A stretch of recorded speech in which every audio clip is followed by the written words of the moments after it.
Los seres humanos somos expertos en sacar las cosas de contexto, sea porque estamos por allí y vemos algo de lo que no conocemos su trasfondo, pero como no nos interesa mucho o no tenemos muchas ganas o cualquier motivo, decidimos dejar eso así. O lo otro, que sí ya es un poco más problemático en mi opinión, que es que aunque tengamos el contexto en nuestras caras y se nos explique de todas las maneras posibles, decidimos ignorarlo porque no se alinea con nuestros intereses, no se alinea con nuestros valores o cualquier motivo. Esto segundo es lo que en mi opinión y en la opinión generalizada de internet está pasando con el nuevo álbum de Halsey, The Great Impersonator. Y no lo digo porque yo sea fan, porque realmente como que no es un artista que yo siga muchísimo, y de hecho, spoiler, a mí ni siquiera me gusta ese álbum, sino que salieron unos reviews de Pitchfork, que es esta plataforma que habla sobre música, y uno de los youtubers que critica música más famoso del mundo, que es Anthony Fantano. Ignoraron por completo el contexto en el cual se hizo este álbum, que es un álbum conceptual bastante específico porque habla de la vida personal de Halsey y el hecho de cómo ella ha lidiado con su enfermedad. Y con base en esta polémica que está pasando ahorita y toda esta discusión sobre si separar el contexto de una obra es algo que deberíamos o no hacer, decidí hacer este segundo episodio de Notas al Pie, en donde vamos a tratar de encontrarle un poquito más de sentido justamente a este concepto de el contexto. ¿Qué es el contexto? ¿Con qué se come eso? ¿Cómo se estudia un contexto? Y si este es necesario o no para formar una opinión con respecto a una obra de arte. Vamos a analizar ejemplos de arquitectura, arte y diseño. Esto es Notas al Pie, episodio 2. Entonces, la dinámica siempre va a empezar por tratar de entender un poquito mejor la definición más formal de lo que significa el concepto que estamos tratando de entender. En este caso, vamos a buscar en internet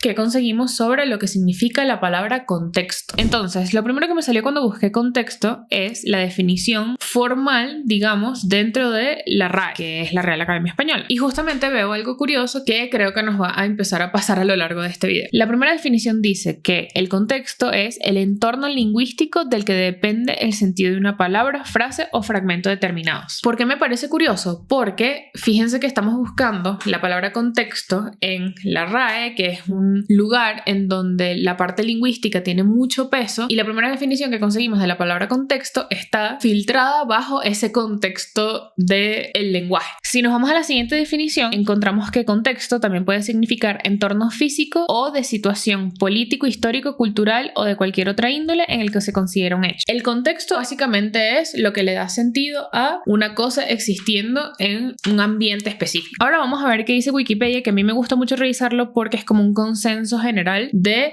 la sociedad actual en lo que significan las cosas que estamos buscando. Es el conjunto de circunstancias materiales o abstractas que se producen alrededor de un hecho, situación o evento dado que están fiablemente comprobadas. Aquí hay algo que me gusta mucho y es la definición de contexto bajo el marco de las circunstancias. Nunca lo había pensado bajo ese término, pero describe muy bien el fenómeno de contexto. Es decir, yo estoy aquí en esta circunstancia física, pero también bajo una circunstancia un poco más abstracta que depende del entorno social, también depende de mi estado mental. El hecho de que estoy grabando a esta hora en este momento específico es porque me pasaron ciertas circunstancias que me llevaron a estar en este punto ahorita mismo. Las circunstancias físicas, está haciendo frío, entonces por eso tengo esto, y nunca lo había pensado de esa manera. Por eso me gusta buscar mucho las definiciones primero, porque creo que llega a la raíz de una manera bastante descriptiva. Si nos los traemos al mundo real y lo hablamos de una forma mucho más coloquial, fíjense que ahora la moda, digamos en TikTok sobre todo, es que la gente cuando no sabe de lo que está hablando alguien en un video es escribir literal la palabra contexto y un signo de interrogación en los comentarios, porque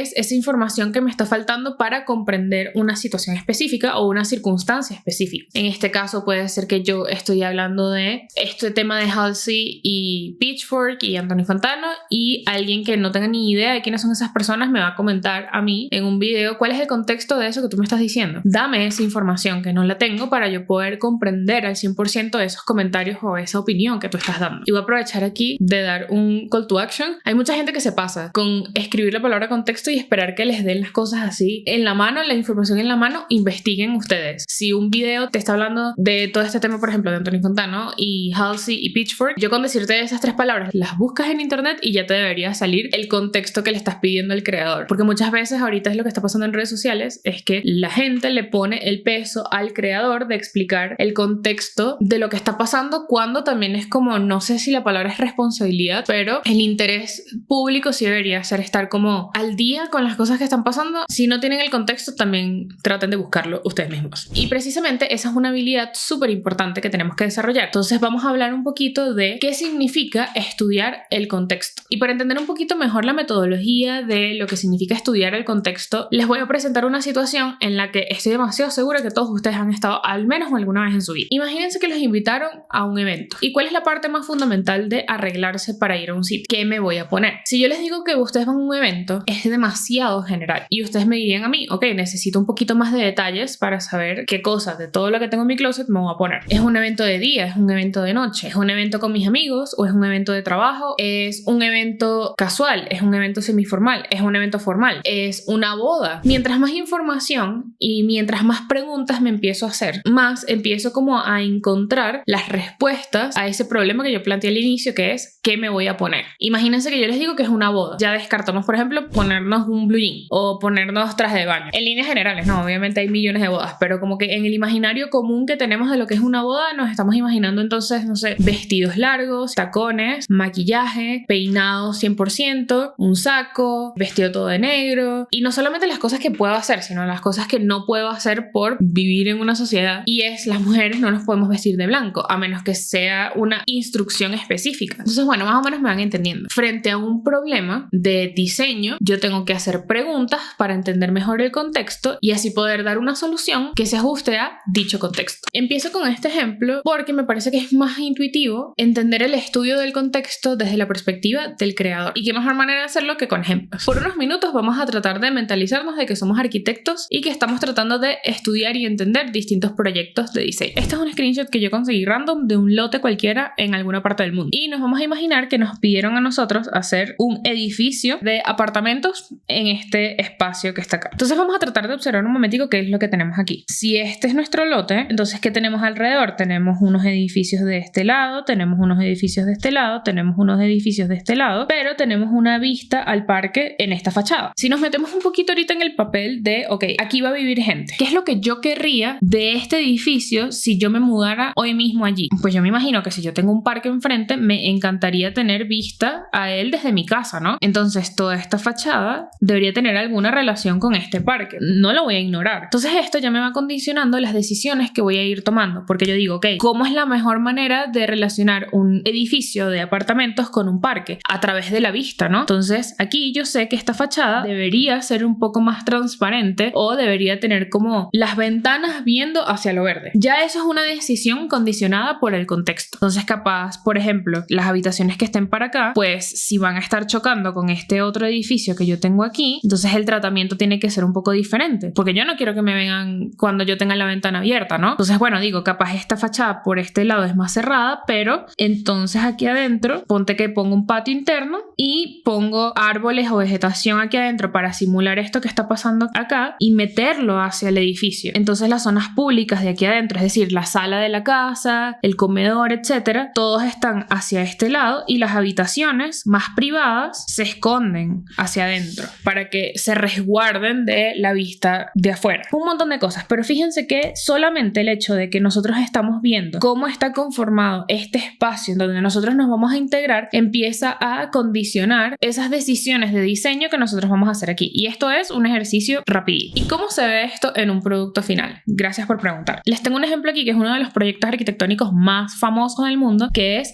la Casa de la Cascada de Frank Lloyd Wright. Y vamos a tratar de entender un poquito por qué esta casa es de esta manera y qué tiene que ver el contexto con el resultado final de esta pieza arquitectónica. Entonces, lo primero que notamos es que la casa está alrededor de un montón de vegetación y casi que se esconde dentro de ella, no solamente la vegetación como que arropa la casa, sino que la casa a su vez arropa la cascada. ¿Es intencional? ¿Es un accidente? Vamos a tratar de averiguarlo. Yo tengo aquí una pequeña descripción del concepto de esta casa. La casa se enmarca en la filosofía de arquitectura orgánica, que apuesta por integrar la arquitectura en el entorno. Es decir, el concepto, según lo que vemos aquí, se logra. En lugar de construir la casa a orillas del río para poder contemplar la cascada desde la propia, este ingenioso arquitecto apostó por construir la casa sobre la propia cascada, consiguiendo que el curso de agua fuese parte de la misma construcción. Es decir, cuando el arquitecto vio el contexto, tomó la decisión de integrar la cascada al propio diseño arquitectónico. Eso es una decisión, porque para un mismo problema siempre pueden haber distintas soluciones. Tal cual como en el ejercicio chaborro que les puse al inicio, vamos a tratar de entender entonces qué tenemos alrededor y qué decisiones lógicas tomaríamos nosotros que no tenemos mucha experiencia en esto del diseño arquitectónico. Si a mí me encargan el diseño de una casa y yo tengo un montón de vegetación alrededor, lo más probable es que yo quiera que desde mi casa yo pueda apreciarlo, y no solamente eso, sino como que se meta dentro de mi casa toda esta belleza, ¿no? ¿Y cómo se refleja ese sentimiento o esa decisión en diseño arquitectónico? Pues en ventanas. Fíjense que todo esto son ventanas que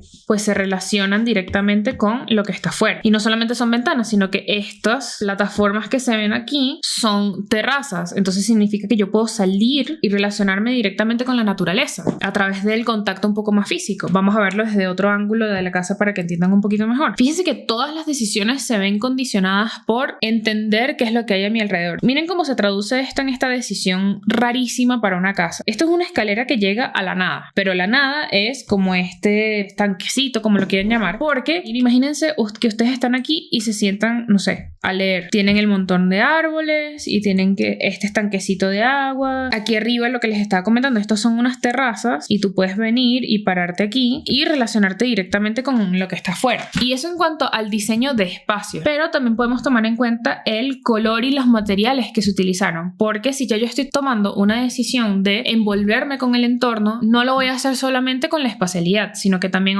¿qué materiales uso y qué colores uso para que todo se sienta como un todo? Que haya menos diferencia entre la casa y la construcción con los árboles, la naturaleza, etc. Fíjense que todo está hecho como con piedra, colores un poquito tierras, todos son como beige, si acaso naranjita que sigue siendo como un terracota, y no desentona, como que todo está bajo el mismo ideal y el mismo concepto de mimetizarse, se llama eso, que es como que las líneas entre la naturaleza y el propio diseño sean como difusas, que no sean como tan tajantes, como que casi que se difumina la casa en la naturaleza. Pero vamos a hacer el experimento. Si yo quisiera agarrar y decir, no, a mí el contexto me sabe a mierda, yo lo que quiero es que mi casa sea el centro de atención de absolutamente todo lo que está en ese espacio. ¿Cómo lo podemos lograr? Ejercicio rápido, por ejemplo. ¿Qué pasa si le cambiamos los colores? Y puse los colores más chillones que se me ocurrieron. Fíjense cómo la relación entre eso que estaba pasando allí, con esas intenciones claras y con ese concepto guía que había liderado todas las decisiones que tomó el arquitecto, con este cambio nada más cambia por completo la relación. Ahora esto es como un proyector que está como llamando la atención. Entonces ya vimos lo que significa tratar de mimetizarte con el contexto, porque te lo pide a gritos y te dice aprovechame. Ahora, ¿qué pasa cuando el contexto no solamente es la parte física, sino que también es el contexto histórico, o el contexto de la ciudad, o el contexto del proyecto y la intención del proyecto? ¿Y qué pasa cuando justamente por este contexto histórico te hace negar de cierta forma el contexto físico? Para eso les tengo este ejemplo, que es el Guggenheim de Bilbao, que Bilbao es una ciudad en España altamente industrial que durante mucho tiempo como que tuvo, según entiendo, muchos problemas como en volver a la ciudad un atractivo turístico más allá de lo que podía generar a través de este tema empresarial industrial. Esta obra es de un arquitecto que se llama Frank Gehry y el approach a este edificio es bastante diferente. Este es el contexto de Bilbao. Fíjense que todas las casitas son como muy parecidas, todas como muy regulares, de la misma altura. Si acaso está esta que pues no sé si vino antes o después el Guggenheim. El contexto es como bastante regular. Y entonces, ¿qué sentido tiene este edificio dentro de esta ciudad que pues pareciera que no tiene nada que ver? Y es porque el concepto del Guggenheim es justamente como reflejar esa realidad industrial, eso que definía a la ciudad para convertirse en una experiencia en sí misma y que fuese atractiva. No estoy buscando mimetizarme con el entorno, porque más bien yo lo que quiero es generar conversación. Este diseño de las formas que parece absolutamente random desde lo formal, pero si nos ponemos a pensar, en el contexto histórico y en el contexto de por qué se está haciendo este edificio y qué es lo que busca representar, empieza a cobrar un poquito más de sentido. Porque yo digo, soy industrial, quiero innovar. ¿Qué cosas se juntan allí? Pues los avances tecnológicos. De hecho, este edificio significó, si no me equivoco, como un avance muy grande en la la construcción de formas así porque son como orgánicas pero bien raros. O sea, construir esto debió haber sido un martirio. Entonces como que el diseño ingenieril, la estructura de todo esto significó en sí mismo una hazaña. Entonces ya eso es un atractivo que empieza como a movilizar. Y con este edificio pasó algo bastante peculiar y que de hecho tiene un nombre ahora, y es el efecto Bilbao. El efecto Bilbao, también conocido como el efecto Guggenheim, es un fenómeno que ocurre cuando una ciudad experimenta una transformación, revitalización y crecimiento económico urbano significativo a través de la construcción de un landmark arquitectónico. Esta estrategia apunta a boostear el atractivo de la ciudad a nivel global, atraer turistas, estimular la economía local, creando un landscape urbano vibrante. Entonces fíjense cómo entender el contexto histórico de una ciudad y entender cómo el contexto social te garantiza que tu proyecto sea un éxito, independientemente de si a nivel de terreno no se vea respondido como uno lo esperaría. Pero de hecho, si nosotros vemos esto, yo diría que estas formas no están negando realmente el contexto 100%, porque fíjense que aquí hay como unas fuerzas que se meten aquí adentro y esto es una curva que también como que se mete aquí adentro, como que arropa estas esquinas, digamos, y se posa en el terreno como de forma contundente, pero que también como que viene. Que te guste o no ya es otra cosa, es como más subjetivo. A mí realmente como que no me gusta, pero hay una cosa muy importante que uno aprende cuando estudia este tipo de cosas, y es que encontrarle valor al estudio de los proyectos, es decir, entender el contexto un poquito mejor, te ayuda también a ti a formar criterio, y encontrarle valor a algo que no te gusta es bastante productivo. Bajas un poco los biases que vas formando como con tu vida, que es normal, y te permite apreciar las cosas a otro nivel. Esos eran los ejemplos arquitectónicos que tenía, que es como la manera más directa que tenía para explicar como esa relación entre el contexto físico, digamos, y ese resultado que viene condicionado con el estudio del contexto, ¿no? Pero ¿qué pasa cuando las cosas no son tan directas como pues tengo un parque enfrente? Sino que, por ejemplo, en diseño gráfico pasa mucho que el contexto, y estudiar el contexto significa estudiar a las personas. Y no solamente es diseño gráfico, sino toda esta área del marketing y de las ventas y de los proyectos de diseño en general y como de generar productos, toda esta cosa, ¿no? Se empieza a volver un poquito más abstracto y empiezas a necesitar como herramientas que te permitan a ti el entendimiento más claro del estado social actual. Mientras un terreno por lo general está como estable y tú puedes ir a estudiar y pues sacar tus estudios de suelo, está como más delimitado. Los estudios que tienen que ver con el comportamiento social son un poquito más raros, son un poquito más abstractos de entender. Pero les tengo un ejemplo que creo que puede servir para ilustrar mejor cómo es esta relación. Yo me estoy leyendo un libro para mi video de propaganda. Se llama Las formas ocultas de la propaganda, escrito por Vance Packard. Este libro es de, ya les digo, aquí dice que la primera edición en México, o sea que capaz es la primera versión en español, es de 1985, o sea que debe ser más viejo, ¿no? Y habla mucho de algo que se llama la investigación motivacional. Tiene que ver con estudiar el comportamiento de los consumidores y de por qué toman ciertas decisiones conscientes o inconscientes a la hora de consumir productos, de comprar productos y de estar dentro de pues este ecosistema capitalista, ¿no? Y básicamente es estudiar el contexto, donde el contexto es la gente y sus tendencias de comportamiento. Este cuento es muy famoso, me imagino que capaz incluso lo han escuchado alguna vez, y es que las típicas tortas de caja de Betty Crocker, en donde tú nada más tienes que ponerle que sí, leche y un huevo, bates todo y lo metes al horno y ya, antes eran incluso más eficientes, en el sentido de que están diseñadas bajo la idea de que la gente, el público, el contexto, lo iba a recibir de buena manera por ser demasiado fácil de hacer. Tú simplemente le tenías que poner agua y listo, no le tenías que poner más nada. Y el producto no tuvo el éxito que estaban esperando. Cuando hicieron una investigación del contexto social en el que en esa época, en los 60s y los 70s, hace muchísimo tiempo, entrevistaron un montón de amas de casa en donde les preguntaron, ok, ¿por qué no te gusta este producto? Si esa es bastante eficiente y tal. Y descubrieron que el rechazo venía de que sentían que no estaban haciendo nada y que una torta no podría ser realmente buena si no le tenías que poner ningún ingrediente natural. Pero también como que tenían miedo de que por comprar el producto parecieran como flojas. Y es muy interesante como ese concepto de entender el contexto como la motivación detrás de las actitudes que tienes frente a un, en este caso, producto. ¿Y qué pasa en el diseño? Tú tomas este estudio del contexto y es reactivo. Lo que aprendiste allí, lo aplicas. Y lo que hicieron fue, ok, si a estas mujeres les parece que poner agua no es suficiente porque pues no están aportando nada a la realización de esa torta, vamos a poner peor la receta, entre comillas, es decir, vamos a quitarle la leche deshidratada y el huevo deshidratado, como sea que era la mezcla, para que lo tengas que agregar, porque la acción de echarle cosas a la torta corrige esa sensación de que no estás haciendo nada. Y fíjense aquí el producto final después de que tomaron esa decisión. Ahora cambia el copy y dice: las mezclas de tortas de Betty Crocker te traen ese goodness hecho en casa especial porque tú le agregas los huevos tú mismo. Y esto es una práctica muy común en diseño. De hecho, hay distintos tipos de metodología que se tienen dependiendo del nivel de problema de diseño que tú tengas y la salida que le puedes sacar. Por ejemplo, el diseño UX UI, que es el diseño de plataformas, el diseño interactivo, el diseño de interacción, en donde tú generas una interfaz que conecta el usuario con las acciones que quieres hacer. Depende mucho del feedback y depende de un ciclo. Si no me equivoco y la memoria no me falla,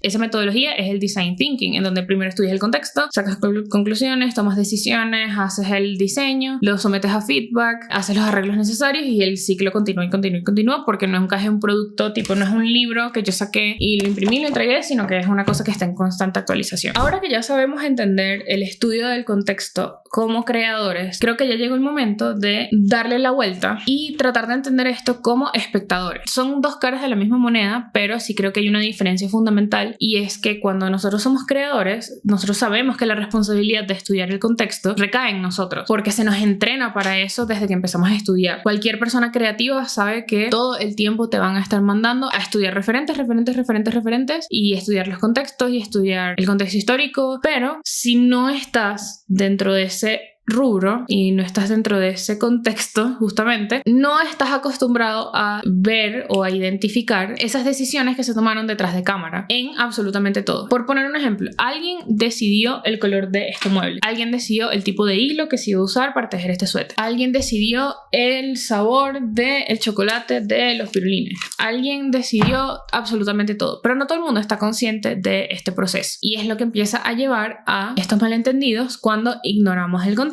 Entonces vamos a tratar de entender un poquito ese estudio del contexto desde el lado del espectador. ¿Qué pasa cuando el artista y cuando el arte son el contexto que tenemos que estudiar? ¿Qué pasa cuando la responsabilidad recae en nosotros como usuarios de entender el porqué de esas piezas de arte que se nos presentan en, internet, en el cine, en lo que sea? ¿Cómo podemos nosotros estudiar el contexto de algo que se nos presenta, por lo general, fuera de contexto? ¿Cómo nos entrenamos a hacer estos investigadores de contexto, si se quiere? Y creo que con algunos ejemplos en donde yo les muestre algunas cosas interesantes que he conseguido por allí, les puedo despertar un poquito esa chispa de, como dije ahorita, de detective. Esto que tengo aquí es un frame de un episodio de la serie Chernobyl que salió en 2019, que trata sobre pues toda la catástrofe de la planta nuclear que explotó a partir de la negligencia de pues la Unión Soviética. En la serie este frame se pone por varios segundos en un momento donde no se está discutiendo de nada relacionado con el arte, ¿no? Porque esa pieza está allí. Todo lo que sale en la televisión está pensado por alguien, porque no solamente es que a alguien se le ocurrió la idea de pues poner esa pieza de arte allí, sino que todo en una serie está presupuestado y no van a gastar un centavo más del que sea necesario para mandar el mensaje que ellos quieran mandar. Entonces, ¿qué pasa? Sin ningún tipo de contexto, yo veo esta pieza y empiezo a tratar de entender qué está pasando allí. ¿Qué es lo primero que noto? Pues es alguien que está agarrando a la otra persona como con muchas ganas y pues tiene una expresión un poco desconcertante y que a mí me hace entender que algo malo pasó. Esta persona está herida, probablemente muerta. Tú podrías decir, fue que algo le pasó a este y el viejo lo consiguió. Entonces, ¿qué tiene que ver una pintura así con Chernobyl y por qué está puesta en el Kremlin, que es, digamos, como el palacio principal, no sé si es como el palacio presidencial, si no me equivoco, de lo que en ese momento era la Unión Soviética? ¿Por qué esto estaría en una serie como Chernobyl? Es lo que nosotros como espectadores nos deberíamos preguntar. ¿Por qué?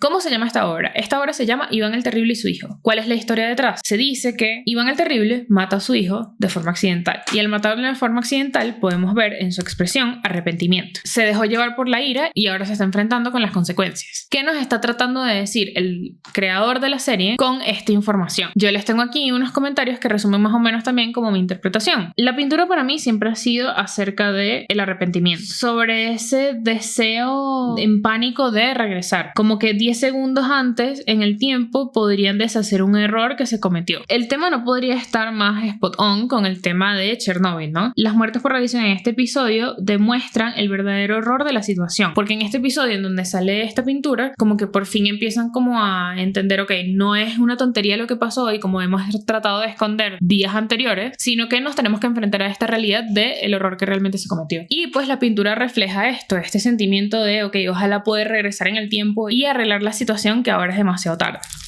¿Qué pasó, Teguito? ¿Tienes algo que decir?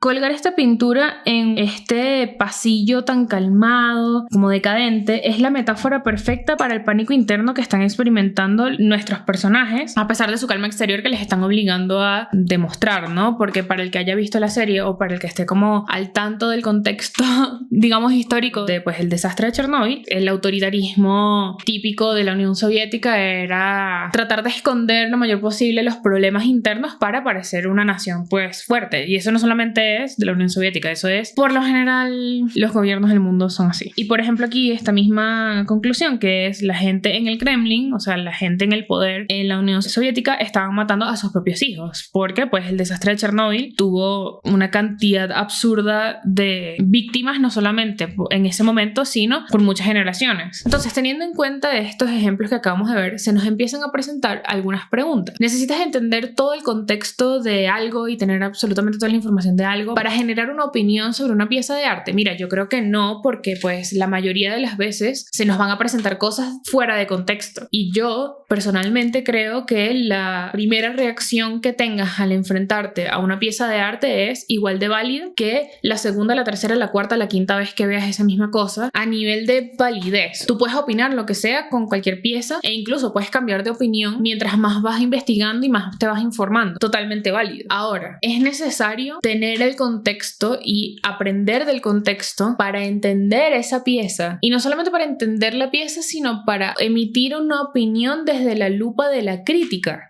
Yo creo que sí, o no necesariamente como para darla, pero sí como para tener un nivel de la credibilidad a la que tú te quieras acreditar. Porque, por ejemplo, vamos a decir algo, yo soy superhumanista y todo lo que tú quieras, pero con las cosas que son como más científicas como que me cuesta un poquito más, dependiendo del tema. No tengo los conocimientos y no, mi cerebro no está cableado de esa manera. Entonces yo jamás vendría y haría una plataforma de divulgación de algo científico si yo no hago el trabajo de prepararme para eso, porque yo no tengo esas credenciales, digamos, que hagan que ustedes confíen en lo que yo les estoy diciendo. Y por eso yo creo que sí es importante el tema del entendimiento del contexto antes de hablar de algo, sobre todo si lo vas a hacer públicamente y sobre todo si eres una persona conocida, porque lo que sea que tú digas, la gente te va a tomar a ti como un experto y va a moldear su matriz de opinión teniéndote en cuenta a ti como alguien que sabe más del tema, que es lo que hace que las redes sociales ahorita mismo y todas estas plataformas de divulgación, incluso yo aquí, o sea, sea algo peligroso, porque yo puedo decir una barbaridad y si yo no fuese transparente con ustedes, cuando yo digo, por ejemplo, miren, no estoy segura, me corrigen en los comentarios, o si yo no les digo, investiguen por su cuenta, contrasten mi opinión con la opinión de los demás, o cuando yo digo, es mi opinión, ustedes no la tienen que compartir, no todo el mundo es así de transparente. Entonces, como que yo sí creo que hay una responsabilidad que uno tiene que tener en estudiar el contexto de las cosas y se va a parar frente a una cámara a decir algo y a, pues, divulgarlo, ¿no? Se le acabó la memoria a la cámara, entonces voy a tratar de terminarlo por aquí, me sabrán perdonar. ¿Qué significa sacar algo de contexto? Significa que yo agarro algo que existe solamente porque tenía unas circunstancias alrededor y que tuvo un desarrollo a partir de ese contexto, valga la redundancia, y que nació solamente a raíz de ese contexto cultural, social, económico, como lo quieran llamar, y lo extraigo de esas circunstancias y lo veo desde la lupa de mis propias circunstancias que pueden o no cambiar el significado de eso que estoy extrayendo. Y en el arte esto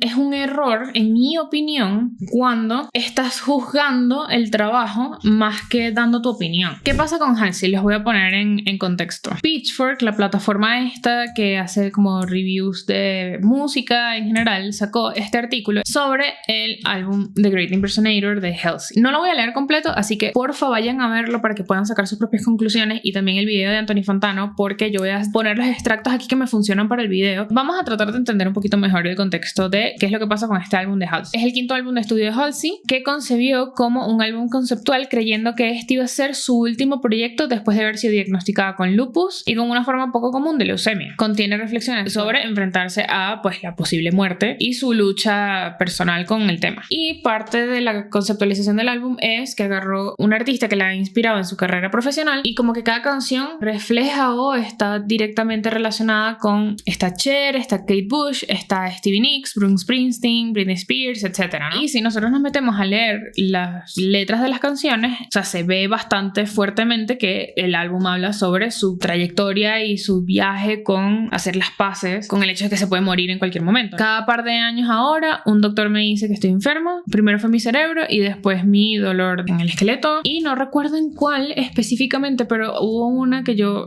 porque estaba escuchando el álbum antes de hacer este video, que es como que ni los médicos me toman en serio cuando les digo que me siento mal. Como que el concepto del álbum no puede ser más claro, ¿no? Como que es ella enfrentándose a la posibilidad de morirse. Eso es bastante dark, ¿no? ¿Cuál es el problema con el artículo y las cosas que dijo Anthony Fantano? Que es lo que tiene vuelto loco a todo el mundo. A pesar de que aquí incluso el artículo como que habla de que tuvo que lidiar con depresión postparto. Porque además, exacto, ella tuvo un hijo, se divorció en medio de todo esto, o sea, como que ha sido unos par de años horribles para Halsey. E incluso cuando lo mencionan aquí, el resto del artículo es bastante odioso con ella. O sea, no solamente desde el punto de vista de este álbum, pues me parece que es una mierda o lo que sea, sino es como en contra de ella específicamente. Donde en un momento incluso hablan como de victimizarse, como de Halsey victimizándose, que es lo mismo que pasó con Anthony Fantano, que le dijo que después de algunas críticas con respecto a la música que yo creo que son válidas, que es, por ejemplo, me parece que si tú estás haciendo un álbum que se llama The Great Impersonator y haces todo este trabajo por imitar a estos artistas y que dices que cada una de estas canciones está bastante influenciada por cada uno de estos artistas y me sacas la música y no suena nada de esos artistas, pues yo tengo un problema con eso. Eso es lo que dice él. Yo la verdad no conozco lo suficiente a esos artistas como para saber si estoy de acuerdo con la crítica que está haciendo, pero la crítica en sí misma es válida, eso es una cosa. Donde yo creo que tengo un problema es en donde empiezan como a separar el hecho de que este es un álbum para ella, por ella y de su experiencia, a llamarla como edgy y como que tiene main character syndrome, que es síndrome como del personaje principal en español. Yo esperaría que un álbum conceptual donde el contexto es ese, pues refleje el hecho de que ella es el main character de su propia vida, ¿no? Ahí es donde yo tengo un problema de separar el contexto del arte, porque extraer una cosa de su contexto para dar una opinión que tú tienes personal sobre el artista me parece que no es que sea inválido, porque yo no soy nadie para invalidar las opiniones de los demás, pero sí creo que es por lo menos cuestionable como mínimo, ¿no? Porque sí significa que no estás entendiendo esa pieza de arte que estás criticando, incluso si te parece, porque tú puedes decir al final como, mira, perfecto, eso que tú estás tratando de lograr no lo lograste para nada, me parece que no. Eso es una cosa, pero esto ya es mi opinión, que tipo cuando tú das un comentario ya que viene desde la perspectiva de alguien que ignoró por completo el contexto, ahí sí me parece que es errado y sí me parece que tu credibilidad como en este caso crítico de música se ve afectada porque no estás haciendo bien con lo que tú te abanderas. Es como mi opinión. Igual que él diga lo que le dé la gana y que Pitchfork diga lo que le dé la gana. A mí ni siquiera me gustó el álbum, es lo que yo les comentaba al inicio. O sea, porque una cosa es no saber el contexto y reaccionar a lo que tú estás viendo sin tener ese contexto, y otra cosa es tenerlo e ignorarlo, porque es un ejercicio que estás haciendo solamente para que la cosa que estás viendo se alinee con la idea que tú tienes en la cabeza. Creo que es nuestro deber y es nuestra responsabilidad como usuarios en general tratar de entender un poquito de dónde vienen las cosas, porque las piezas de arte siempre van a reflejar su contexto social, económico, cultural,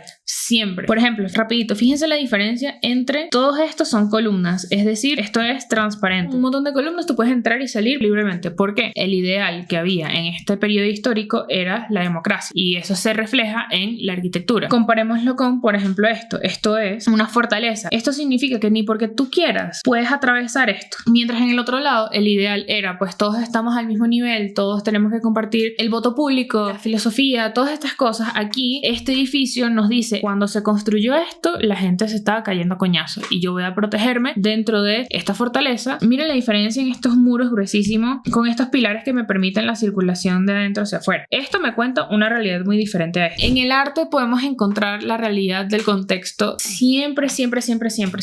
Entonces, como buenos divulgadores, que yo no sé si contaría a un crítico como un divulgador, pero sí creo que es como alguien que está poniendo su opinión en un altavoz mucho más grande que el de otras personas. ¿Sí me explico? Como que yo creo que nuestras palabras tienen responsabilidad, e ignorar el contexto en un álbum, y sobre todo con el de Halsey específicamente, es como malintencionado. Puedes tener la opinión negativa que quieras, no significa que porque ella haya hecho un álbum conceptual y porque está enferma no puede tener ningún tipo de crítica. Eso obviamente no es lo que estoy diciendo, sino que yo creo que las opiniones que vienen malintencionadamente descontextualizadas hay que criticarlas y hay que estar al tanto de que existen, y no solamente en esto que podría ser totalmente irrelevante porque es como X, el álbum de un artista que yo ni siquiera escucho, pero esto pasa constantemente en las noticias, esto pasa constantemente en internet, te metes en Twitter y todo el mundo saca de contexto absolutamente todo. Entonces como que siempre tratemos de abrazar nuestra responsabilidad a informarnos en general. Los ejemplos que puse hoy son todos de arte porque es en donde más me domino, pero por favor hay que estar pendiente en cada vez que ustedes vean un artículo, cada vez que vean un tweet, cada vez que vean un clip de alguien, cada vez que vean un video, una cosa que pueda posiblemente estar sacada de contexto, tratemos de informarnos, tratemos de entender por qué eso está puesto de esa forma. Si es un clip, ¿por qué está cortado desde ese segundo hasta ese segundo? Hay más información. ¿Quién lo está haciendo y con qué intención? ¿Quién está escribiendo ese artículo? ¿Por qué está poniendo ese título redactado de esa manera? El contexto es lo que nos va a permitir a nosotros formar una opinión justa con lo que está pasando. Estoy editando y una cosa que se me olvidó mencionar antes fue que la razón por la que yo pongo al inicio del video es justamente como ese análisis en donde vemos cómo un contexto físico afecta a un edificio o cómo el contexto histórico también moldea cómo se ven las cosas, para tratar de que entendamos por qué los contextos en la información en general es importante. Si un parque que tienes enfrente te puede moldear las decisiones que tomas para una cosa tan sencilla de entender como un edificio, imagínense lo que es con las ideas, que son cosas abstractas y que no son tangibles y que el estudio de ellas es mucho más difícil. ¿Qué cosas nos pueden meter a nosotros de ideas, discursos en general, por no saber el contexto? El contexto influye demasiado en el resultado de las cosas, incluyendo lo que nosotros pensemos acerca de X tema. Y esta es como la raíz de cosas como la xenofobia, el racismo, la discriminación en general, porque te dan unas situaciones que están totalmente fuera de esa caja de contexto, que benefician a una de las partes nada más, y si nos quedamos solamente con eso, pues no vamos a entender realmente las problemáticas que tenemos enfrente. Por eso es que yo empiezo el video como tratando de, ok, vamos a mostrarlo de forma como más visual para llevarlo a como este espectro un poquito más abstracto. Nada, esa es como mi reflexión. Díganme qué les parece, ¿están de acuerdo, no están de acuerdo? ¿Cuál es su opinión sobre el contexto en general? Díganme en los comentarios, por ejemplo, si tienen una obra que primero vieron descontextualizada y después cuando encontraron el contexto les cambió la opinión por completo, sea de positiva a negativa o de negativa a positiva. Si les gustó el video, no olviden de darle like. Si les gustó el video, no olviden de suscribirse, y si les gustó el video, no se olviden de compartírselo a alguien que crean que le pueda resultar interesante. Si te quedaste hasta el final, de verdad lo aprecio un montón, no tienen idea. Siempre que me escriben que vieron mi video me emociono y siempre les doy las gracias porque todavía no me creo que haya gente que esté interesada de las cosas que hablamos aquí, pero bueno, de verdad muchas gracias, les mando un abrazo y nos vemos en el próximo video. Esto fue el segundo episodio de Notas al Pie. Hasta luego.